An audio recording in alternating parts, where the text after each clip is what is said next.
Matagumpay na buhay.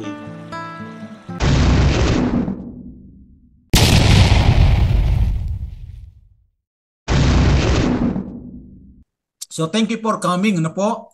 So tayo po ay nasa Mem Games at ang tawag po ng ating pong blessor no other than Pastor Felix, tayo Kingdom Community Philippines. So yan po yung pangalan ng ating pong grupo.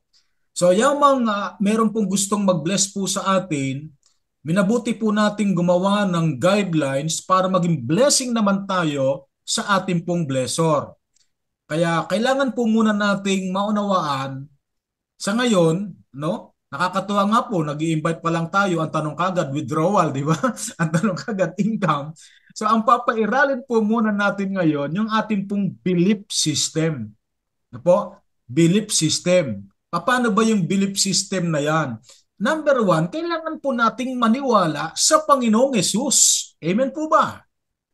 Ng Panginoong Yesus, siya mismo ang nagsabi na parito siya sa lupa upang tayo ay bigyan ng buhay, isang buhay na ganap at kasiyasiya.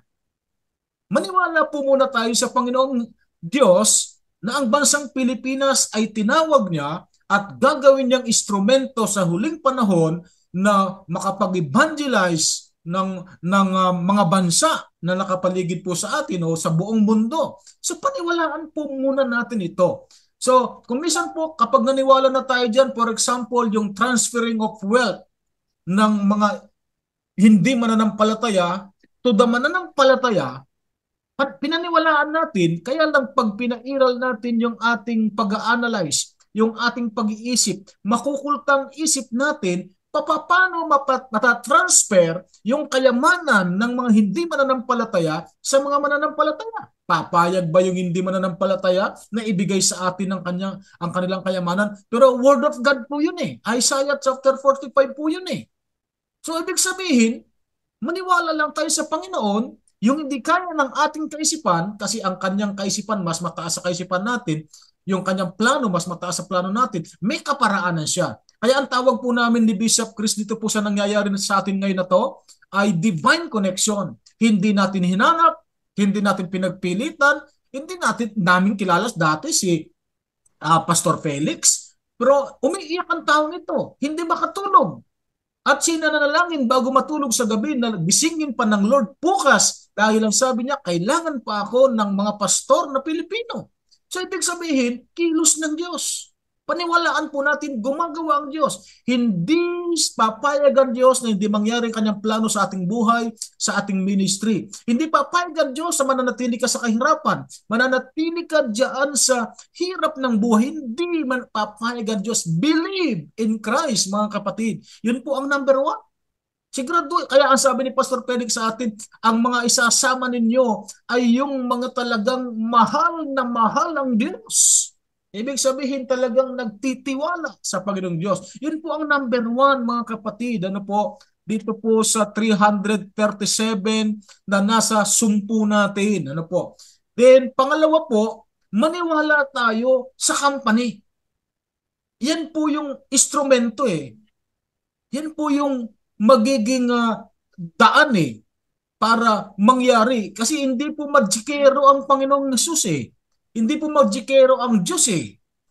Gagamit at gagamit siya ng instrumento para mangyari po yung kalooban niya. And praise God, kinasangkapan niya ang company ito, paniwalaan po natin. Paniwalaan po natin, alamin po natin, kaya meron tayong dashboard, meron tayong company profile, presentation, yan po yung ginagawa natin. Paniwalaan po natin para makita natin ano ba itong company na to na siyang instrumento ngayon na dumalo yung blessing sa atin ng Panginoon. Pangatlo po, believe in the management. Paniwalaan natin yung ginagawang pamamahala. For example, ang dami pong nainip, di ba? Last Thursday, 472 tayo.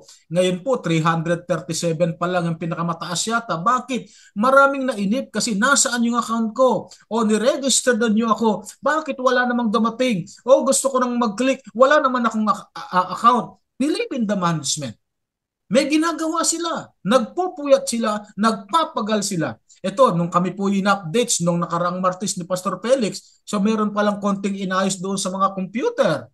Kaya pala hindi sila nakapag-encode. Eh yung iba, akala po nila niloloko lang natin eh. Sabi nyo, magkakaroon kami ng account. Bakit isang linggo na kaming nakaregistered o 2 linggo na kami nag-send ng aming mga email sa inyo? Wala pa. So believe in the mansi. Parang ang tingin ko po rito talagang tinatry, sinusubukan tayo ng Lord gaano po yung ating belief system talaga eh. No? Paniwalaan natin yung company. Yan po yung pangatlo. And pangapat po, believe in the program. To, nagamit ang kumpanyang ito na talagang meron siyang concept doon sa Amerika na yung mga networker sa Amerika, yan, talagang tinatrabaho nila. Pero itong ating pong ginamit ng Lord na hindi po ng Lord, ng Pastor Felix, eh meron pong program para tayo po ay mapagpala para dumalo yung blessing sa atin. So anong gagawin natin? Believe in the program. No? Meron pong top leaders, wag po kayong papasukan na parang na ano na kino-compare kami. Hindi po kasi yung pong sa amin ay mas mabigat po yung responsibility. Alam po ba ninyo yun? Mas mabigat po yung aming nararanasan.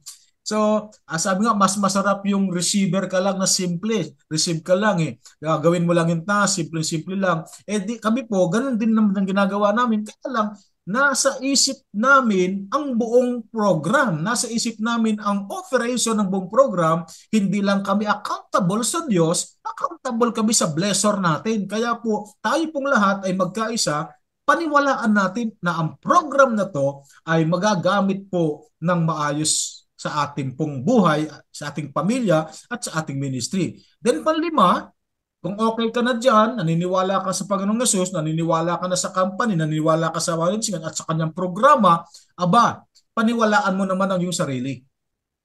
Na kaya mo yan.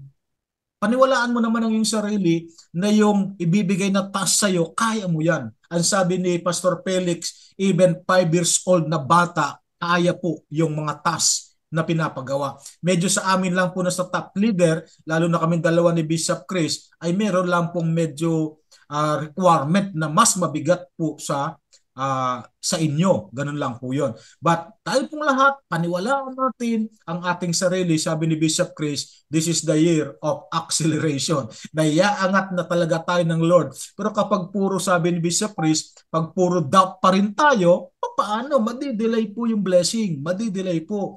Kaya minsan po, wag nating halukayin yung hindi naman pinapahalukay. Kumisan po, kaya tayo, sabi na natin yung salitang nababagot, eh ang pinapagawa sa ating clicking, meron kang mas malalim o mas gustong kalikutin maliban doon sa clicking.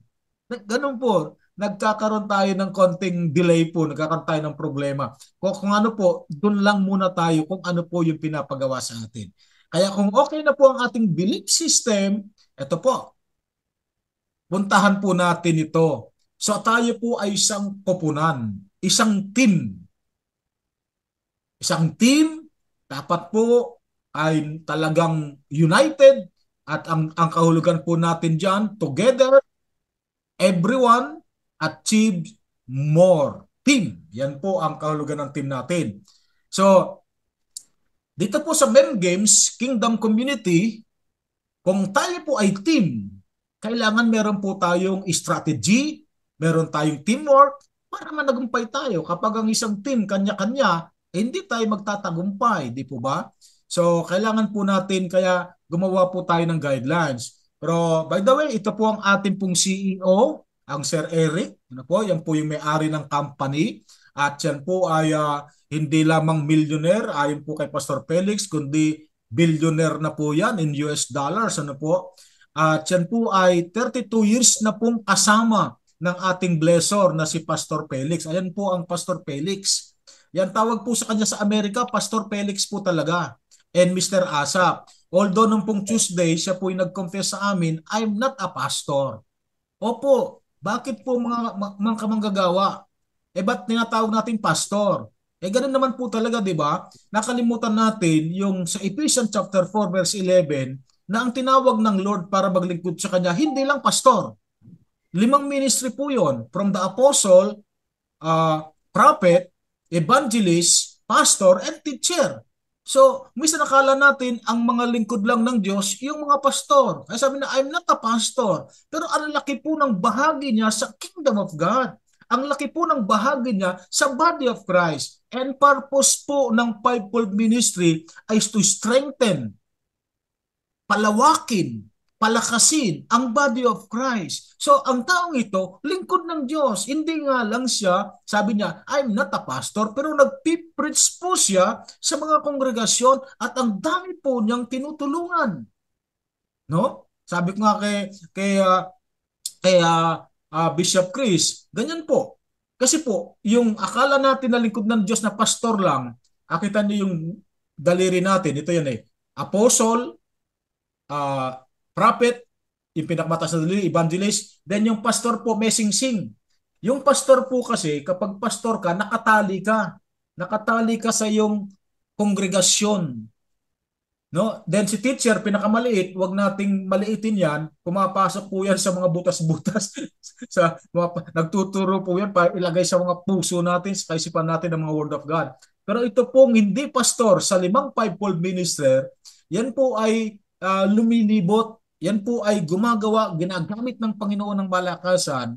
Ano po, yung pastor nakatali. Kaya itong si binigyan po siya ng honorary degree of Doctor of Divinity at saka po doctor in business. So meron siyang mga doctorate degree sa kanya pong paglilingkod sa Panginoon. Kaya siya po kahit sinabi niya na siya, I'm not a pastor. Pero sa Amerika po, ang tawag sa kanya talaga, Pastor Felix. So siya po yung lingkod ng Diyos. Lingkod ng Diyos. Parang dito sa atin sa Pilipinas. Kahit wala kang kongregasyon, pero ikaw ay nagpipreach, sawag na sa iyo, pastor. Ganun po. So yan po ang ating pong blessor. Then, gusto niya pong i-bless tayo. At yun, actually, meron pong mga, sa kapakanan po ng mga bago, no? Merong mga ibang bansa na nakikiusap sa kanya. Tulungan mo rin kami, mga pastor din kami dito sa Africa. Please help us tulad ng ginagawa mong pagtulong sa Pilipinas. Ano pong sagot niya? Sorry, sabi niya. Hindi ako kinakausap ng Diyos para sa inyo dyan sa Africa. Kinakausap ako ng Diyos na ang tulungan ko ay mga Pilipino pastors. Yun po. Grabe po, ano? Kaya kung ganun po ang pangungusap ng Diyos sa kanya, ito lang po ang kanyang pinapakiusap. Ito lang po na gusto niya na mag-agree po tayo. Number 1, ito po yung ating task. Sabi niya, you agreed to play the games daily.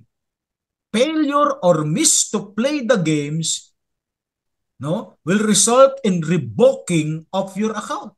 Yan po ang unang pakiusap. Magkiklik lang po tayo araw-araw. Yung tanong kanina, opo, Monday to Sunday, 7 days a week. And don't worry, ang sabi po ng Pastor Felix, napakadali niyan. Kaya pong gawin yan, even 5 years old na bata. Napakadali. Kaya ito po, tinututor po namin kayo, tinuturuan po namin kayo para makita, napakadali po. Napakadali. Ngayon kapag po, ang sabi pa ni Pastor Felix, kapag hindi ka sumusunod sa agreement na to, hindi lang yung account mo ang apektado, apektado ang buong team kasi isang team nga po tayo. At ang sabi pa niya, kapag hindi mo ginagawa ang agreement na to, nagtatapon ka ng pera sa dagat. Kasi totoong pera po ang nilagay niya dyan. Totoong pera po. Tulyan po. Totoo pong pera. Although nakikita natin ngayon ay virtual, yung mga sineshare natin, sabi na, totoong pera ba yan? Pinapakita niyo sa amin. Totoo po. Kaya kapag po namimiss mo yan o nag-fail ka dyan, sabi niya, mariribok, masasara po, mawawala po yung account natin. Ngayon, in the time na meron ka nang nakita na pinagpala na, nag-receive na, gusto mo magbalik, yun po yung problema. Baka po hindi na po namin kayo mabackupan na makabalik kasi blacklisted ka na. Kaya ingatan po natin na wag i-miss talaga. Ang sabi pa ni Pastor Felix, in 2 minutes kaya po eh.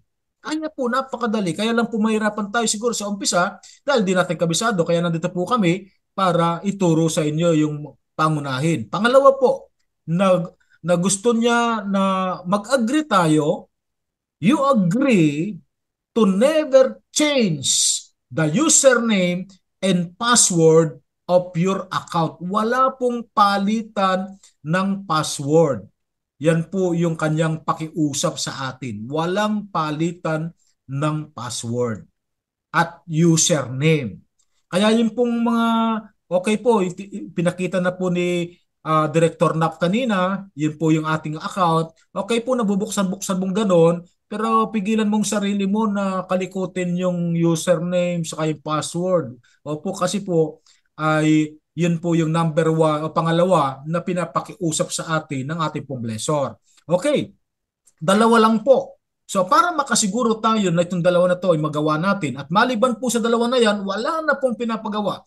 Nakita niyo yung withdrawal, enjoy mo lang pero hindi ka inutosang mag-withdraw. Nakita mo dyan, may wallet-wallet dyan, mayroong mga ganyan-ganyan dyan.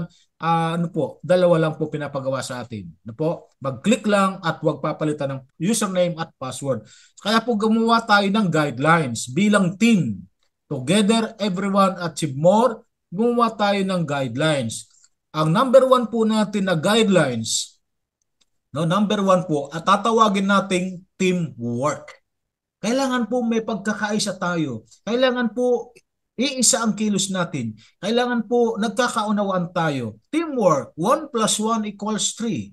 Yan. Ibig sabihin po niyan, kapag teamwork, mas marami tayong nagagawa. Hindi 2. Kasi kasama ang teamwork. 1 plus 1 equals 3. Mas marami tayong magagawa. Yan po ang number 1. And speaking of teamwork, ayan, paano natin magagawa yan ng matagumpay? Ito po ang mga example tulad ng mga langgam, meron silang teamwork kahit na mabigat na kahoy na ganyan, no, na i-move nila dahil po nagkakaisa sila. So ibig po natin sabihin sa teamwork, helping system. Nagtutulungan po tayo. Okay. So ayun po. Then ito na po. Number 1, teamwork. Bibilisan ko na lamang po para hindi tayo masyadong gabihin. Ang pangalawa po, walang kikilos o gagalaw ng walang go signal mula sa mga leaders. No? Sa mga baguhan po, sa mga bagong nagkaroon po ng account ngayon, opo, naintindihan namin, excited kayo, pero wala po kayong gagalawin dyan sa inyong account maliban sa clicking nang walang go signal mula sa inyong leaders. And speaking of leaders, meron po tayong top 21, meron tayong 70 leaders, at meron tayong kanya-kanyang team leader. Okay. Nabanggit na rin po ng ating Director Nap kanina ang number 3. Rights po ni Pastor Felix Anthony na alisin ang gusto niyang alisin sa team, yung mga hindi sumusunod sa sistema. So yan po yung pangatlo natin. Bawa, ano ba ito? Click na ng click. Hindi ko alam kung saan kailan ako susweldo. Meron ba talaga ako rito? Tinigil mo. Hindi mo na ginawa. Oh. Ayan. Kaya meron tayong team leaders na nasusubaybayan po kayo. Maging ang company po, nasusubaybayan tayo. So pwede pong karapatan po wag tayo magtatampo. Rights po yun ni Pastor Felix na alisin po ang gustong alisin lalo na hindi sumusunod sa pakiusap po niya na dalawa lang. And pangapat po, hindi po ito traditional networking. Although sa Amerika, sabi ni Director Nap kanina, talagang networking siya. Pero ginamit po sa atin as program. So ito po isang ministry. So kaya paglilingkod po ito sa Panginoon. Okay? Then panlima, iingatan po natin ang ating reputasyon. Huwag masisilaw sa kinang ng salapi. $6,000 lang po yan nang una po kaming bigyan. Then, ginawang $16,000. No po? Kayo po ay nasa yung mga bago ngayon, nasa free trial kayo, $135 po yan. Pero in a few days o mga ilang oras na lang o ano, makikita po nyo, mag-a-appear po dyan $250, then magiging $500. At kapag $500 na po yan, meron na pong regular income yun daily, walang paltos, 7 days a week, $50 a day po ang kita ng $500 nyo. $50. At huwag kayong mainip doon, tataas po yan as time goes on. Ano po, kasi nga, yung mga bagong nagre-registered, dahil isang team naman po tayo, hindi ko mo ikaw ang nag-invite, puro sa'yo. Hindi po, dinidistribute nila ng maayos sa ilalim po ng Kingdom Community Philippines. Ayan po yan. Kaya tayo pong lahat aangat ang ating mga rank. Okay? Then, pang-anim po, be responsible. Paano be responsible? Ibig sabihin nito ang pinapagawa, gawin po natin ang buong katapatan, yung pagkiklik. Ano po? Then be submissive. Ano ba yung pinapagawa? Maaring darating na rin po kayo sa ginawa na po sa amin na mangalaga ng tig-10. So be submissive. Sige po, hanap po tayo. Yung iba po ang dami. Meron po nakapag-invite sa amin ng 100, 50, 40, 30, 20. Pero ang utos po, mangalaga lang kami ng 10 eh. Sa case ko po, higit 10, walang gustong umalis eh. Walang gustong umalis po sa ilalim ko eh. Sabi ko, ang utos 10 lang. Kahit naman na nandun na kayo sa ibang team, susubaybayan ko pa naman din naman kayo, sabi ko po sa kanila. Then pangwalo, any concern, ipapadaan po ang 10 person o sa 10 person leader.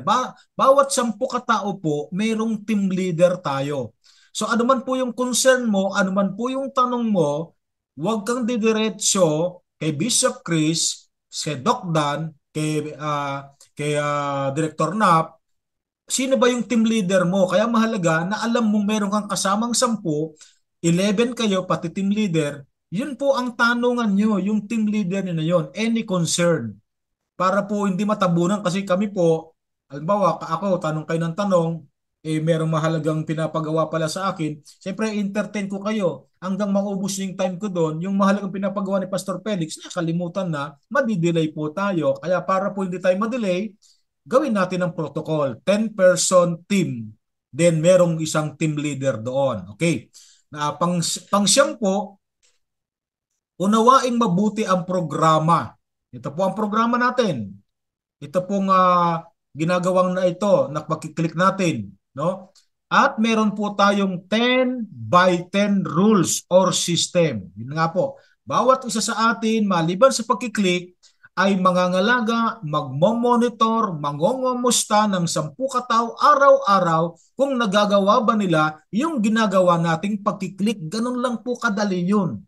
Meron kayong sariling GC, doon kayo nagkukumustahan. O bakit hindi ka nakapag-click ngayon? O anong problema? O nanalo ka na ba sa game? O ilan na ba ang award mo? Ganun po, kumustahan lang. Yun po yung ating 10 by 10 rules or system. Then, pansampu, dahil tuloy-tuloy po tayo na naniwala sa belief system, tuloy-tuloy tayo na may blessing talaga rito, nag-i-invite tayo ng mga pinagmamalasakitan natin. Pero number 10, ang sabi po ng number 10, ingat tayo sa pagkakatiwalaan sa next level natin. Siguraduhin pong na-orient mabuti, pinapasok nyo sa Zoom every Thursday, ayan, na-interview po ng team leader nyo, sumang-ayon sa dalawang agreement po ni Pastor Felix. Napakahalaga po niyan. Kasi kung hindi po siya sumang-ayon doon sa dalawang agreement, magkakaproblema po tayo. Sabi nga natin, sakit ng kalingkingan, sakit ng buong katawan. Kaya po, ingat tayo sa pagkakatiwalaan, be sure na orient mabuti, then na-interview, desidido ba talaga, then sang-ayon ba talaga doon sa dalawang agreement na napakadali naman. So yun lang po. Then, ito na po, number 11. 16 lang naman po ito. Number 11. Ang account natin ay di natin sarili o pag-aari. Ito ay para sa buong team. Yan po, mga kapatid, mga kamanggagawa, pinagkatiwalaan ka ng isang account, although ang ginamit sa iyo, pangalan mo, email address mo, cellphone number mo. Pero lagay mo sa iyong puso at isip, hindi mo sarili yan. Yan po'y pag-aari ng buong team. Isang team tayo. Kaya ang magpabaya ka dyan, hindi lang ikaw ang apektado, apektado ang buong team. Kasi iisang team nga po tayo. Okay? So dapat naintindihan natin yan. Kaya kita mo, wow, meron na akong $8,000 na kinikita. Kami po mga top 21, ganun eh. Meron na po kami 5,000. O yung iba, biglang nawala yung 5,000. May nag-withdraw, nagpapanik. Tawag na sa akin, daw, yung 5,000 po nawala. May nag-withdraw, may nakapasok yata sa account ko. Opo, meron talaga. Sino? Ang admin. withdraw po yung tigpa 5,000 po natin. Huwag kayong magpanik pag ganun po. Kasi nga karapatan nila yun. Kaya nga ang sinasabi natin, hindi natin sarili, pag-aari ito ng buong team. Okay? Naliwanag po sana po yan sa mga bagong may account ngayon. Congratulations po sa inyo. Then, pang-12, huwag mamimilit sa mga gusto nyong isali. Yan. Minsan yung pinagmamalasakitan natin, nakamanggagawa, gusto natin tulungan. Ano? Sila yung una nating sharean, pero sila ang unang dumibate, sila ang unang nagtanong, sila ang unang hindi naniwala. Huwag mamimili. Huwag mamimili. Meron po akong isang kaibigan, bago-bago pa lang tayo, pinirority ko. Hindi naniwala. Ang dami na po, yung mga palang mga ibang top leader natin, kinokontak na rin pala siya. Then, inorient ko, pinaliwanag ko ang lahat. Pero talagang duda pa rin. So, okay na, at least sabi ko, nagawa ko na yung part ko. So, meron naman pong pagkakataon, pinagmamalasakitan mo, siya una mong sinali, hindi mo pinilit, tuwang-tuwa naman siya. Ang problema, siya ang pinakamakulit naman pala. Siya naman pala pinakamakulit. So, pagtsagaan din po natin. Ano? Minsan, merong mas gustong halukain ng malalim sa account niya. Naku, minsan darating sa isip natin, bakit ko ba ito sinali pa? Sobrang kulit. Talagang hindi tayo tinitigilan. Kada oras, tumatawag, kada inaabala tayo. Samantalang naituro nating lahat. Pati po yung kasali na pagtiisan po natin. Ano po? Pagtiisan po natin. Okay. Pang-13, mangalaga o mag-monitor ng 10 pastor kung wala kang ma-invite na pastor, workers, at siguraduhin mong Christian leaders o committed Christian. Kasi ganito, mga kapatid, kung ang invite mo hindi Christian at itong blessing na to bumuhos na, rumaragas ang pagpapala, sabi nga, saan niya gagamitin yan? Baka po ikapahamak pa niya. Baka magamit niya sa bisyo, magamit siya sa hindi kalooban ng Lord, naging instrumento pa tayo ng kapahamakan niya. Kaya po ang pinapahanap po ni Pastor Felix, yung taong mahal na ang Lord, na kapag nandito na ang blessing, gagamitin niya ito para sa paglilingkod sa Diyos. Yun po yung purpose niyan. No? Kaya po, mga laga o mag-monitor ng 10 pastor, wala kang ma-invite na pastor, workers, wala kang makita mga manggagawa, Christian leaders, committed talaga, under your supervision. Ikaw ang mangangalaga sa kanila. Okay, pang-apat po, distribution of blessings na tayo. Hapat po ang hatian. Kaya po yung lahat ng income natin, income namin, income ng buong team, pinagsasama-sama po yan, then hahatiin po yan sa apat. Hindi ko na detalyin po yung iba, no? Apat po, ang unang hati, halimbawa, 100 o $10,000 yun. 1/4, 1/4, 1/4, apat. So, 20, sa percentage, 25%. Yung 25% for pastor o sa'yo, ikaw na participant. Kung hindi ka man pastor, ikaw, kasama ka doon sa unang hatian na 25% ng income ng team. Pangalawa po, 25% sa church o sa evangelism.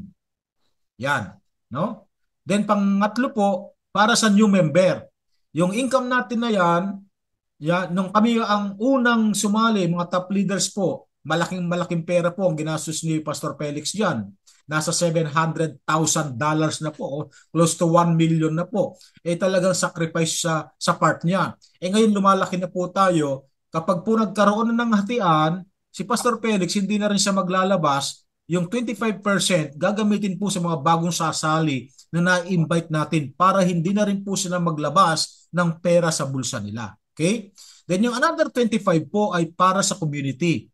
Ang layunin po ni Pastor Felix dito, yung mga nakapaligid sa atin na hindi pa mananampalataya, tulungan na natin, i-bless na natin.